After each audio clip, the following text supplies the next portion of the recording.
नमस्कार friends, short topic के discussion के लिए हमारे पास duration, renewal, removal and restoration of the registration of trademark. तो इसमें सबसे पहले देखते हैं हम ड्यूरेशन। जब भी हम रजिस्ट्रेशन करवाते हैं ट्रेडमार्क का तो वो 10 साल के लिए होता है, यानी जो ड्यूरेशन हुआ वो 10 साल हुआ, जो कि रिन्यूएबल है। दोबारा से 10 साल के अंदर अंदर उसको रिन्यू लास्ट में करना पड़ता है। और शुरुआत में जो प्रोप्राइटर है, यानी कि जो मालिक है ट्रेडमार्क का, वो रजिस्ट्रेशन के लिए रजिस्ट्रार जो होता है उसके पास अप्लाई करता है इन प्रेस्क्राइब्ड मैनर, यानी कि जैसे बताया गया है उसको। कोई फॉर्म्स वगैरह होते हैं जो कि उसको फिलअप करने पड़ते हैं और प्रेस्क्राइब्ड फ़ी के साथ, और फ़ी भी जो है वहाँ पर वो बताई गई होती है, उसको भी उसको साथ में लगाना होता है। और फर्स्ट टाइम जो रजिस्ट्रेशन होगा वो 10 साल के लिए होगा, जैसे कि मैंने कहा। और उसके अंदर अंदर लास्ट में जब उसकी जो टर्म जो है वो पूरी होने से पहले, जैसे कि मान लीजिए अगर 2020 को जो है वो रजिस्ट्रेशन आपको दिया जाता है और 2030 के लास्ट में आपको रजिस्ट्रेशन को रिन्यू करवाना पड़ेगा। अगेन उसके लिए प्रेस्क्राइब्ड फ़ी, प्रेस्क्राइब्ड फॉर्मेट और प्रेस्क्राइब्ड टाइम लिमिट दी गई है। और जो रिन्यूअल होगा वो अगेन 10 साल के लिए होगा। और रिन्यूअल के केस में क्या होगा कि एक नोटिस जो है वो रजिस्ट्रार भेजेगा किसको?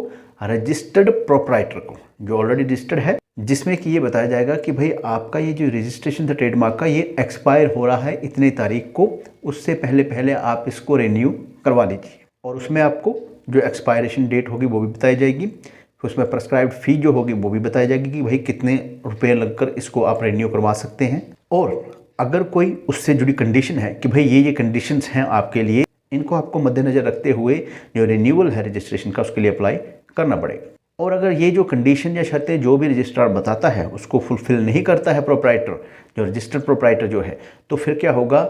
उसका ट्रेडमार्क जो है उसकी जो वैलिडिटी है उसको नकारा जा सकता है, उसको निगेट किया जा सकता है। यानी दूसरे शब्दों में कहें तो वो उस रजिस्टर्ड से ट्रेडमार्क को रिमूव कर सकता है। पर इसमें भी प्रोवाइडेड करके एक बात कही गई है कि रजिस्ट्रार एक केस में रिमूव नहीं कर पाएगा। कौन से केस में?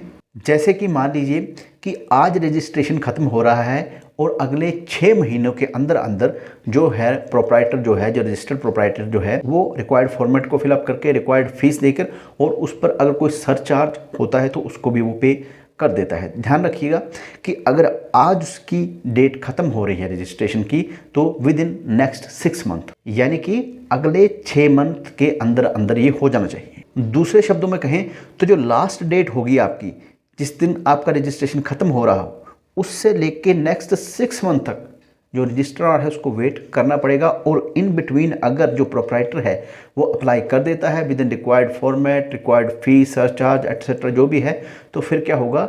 उसको वो वैलिड कंसीडर किया जाएगा और जो रजिस्ट्रेशन है उसको रिन्यूअल माना जाएगा फॉर द नेक्स्ट 10 ईयर्स। एक और कंडीशन इसमें बताई गई है कि अगर आपको ट्रेडमार्क को रिमूव करना है due to the non payment of fee, कि कारण ये होना चाहिए कि भाई फीस जो है वो पे नहीं की गई है, तो रजिस्ट्रार को 6 महीने तक वेट करना पड़ेगा। जैसे कि मैंने अभी कहा आपको कि जिस दिन रजिस्ट्रेशन समाप्त होने की लास्ट तारीख होगी उससे नेक्स्ट 6 मंथ। अब यहाँ पर क्या होता है कि फर्स्ट 6 मंथ में जो फ़ी थी वो पेमेंट नहीं की गई, पर जो नेक्स्ट 6 मंथ है उसके अंदर अंदर अगेन जो रजिस्टर्ड प्रोप्राइटर है वो फ़ी, प्रेस्क्राइब्ड फॉर्मेट या फिर कोई और सरचार्ज है वो पे कर देता है, तो रजिस्ट्रार अपने डिस्क्रिप्शन पे अगर उसे ठीक लगता है तो वो चाहे तो उसको रिस्टोर कर सकता है मार्क को, जो कि उसने रिमूव कर दिया होगा after 6 month of expiration of the period.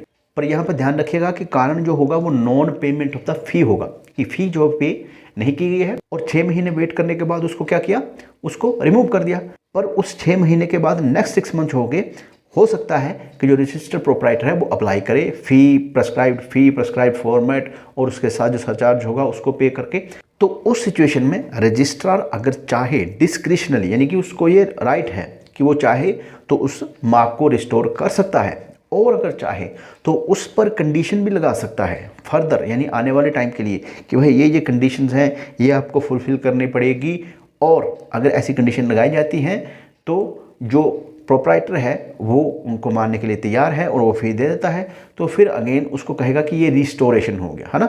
Remove तो कर दिया था, 6 मंथ उसने पहले वेट किया, नहीं हुआ, नेक्स्ट 6 मंथ में उसको रिस्टोर किया जा सकता है, बशर्ते कि वो रजिस्ट्रार के डिस्क्रिप्शन पे डिपेंड होगा। और वो जो है वो कुछ कंडीशंस भी लगा सकता है रजिस्टर्ड प्रोप्राइटर पर कि नेक्स्ट टाइम ये ऐसा ना करें, या उसके लिए कुछ भी वो कंडीशन रख सकता है।